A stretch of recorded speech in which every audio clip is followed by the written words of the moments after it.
Goeienaand dames en heren. Ek het weer vir u 'n mooi stukkie musiek voorberei.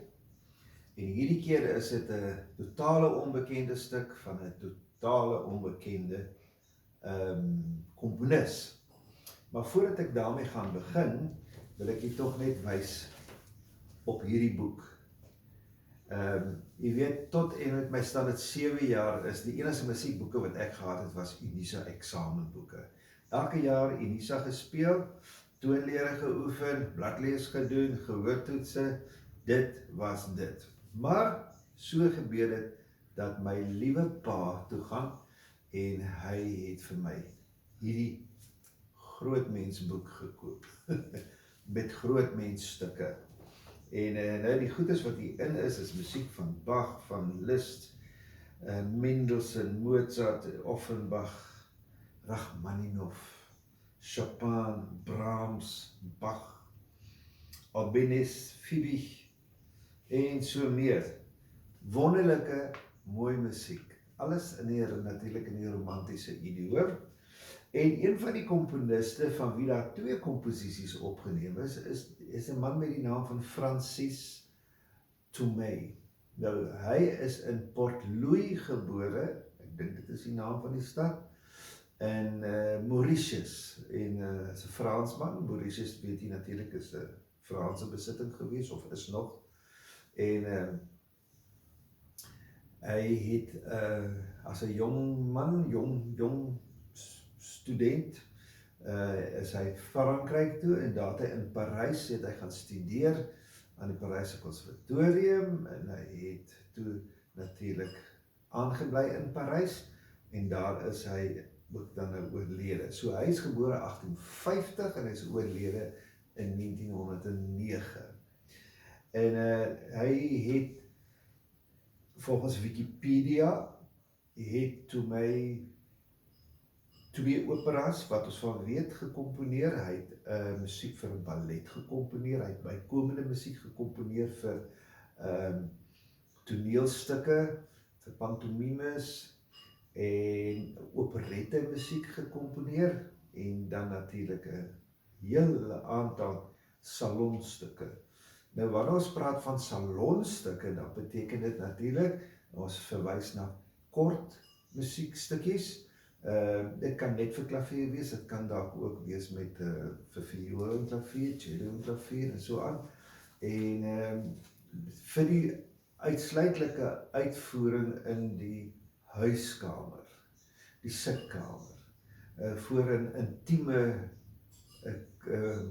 kring van vriende. En so dit is die musiek is dus eintlik in 'n meer ontspannende lyn. En nou die stuk wat ek nou vir u gaan speel is 'n sogenaamde romance sans parole. En dit beteken 'n romance sonder woorde. En hy noem dit Simple Confessions. Nou die Franse titel staan ook daar, die kan ek ongelukkig nie vir u korrek uitspreek nie, so ek gaan nie eens probeer nie. Maar Simple Confessions. Dit is wat soos dit nou hier gepubliseer staan. So ek gaan nou vir u dit speel, 'n pragtige, mooi stuk musiek, en ek hoop u hou daarvan.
Nou ja, dit was die romanse sonder woorde, Romans sans parole, Simple Confessions van Francis Tomé, oorspronklik van Mauritius, later van Parys in Frankryk. Hoop jy daarvan gehou. Lekker slaap.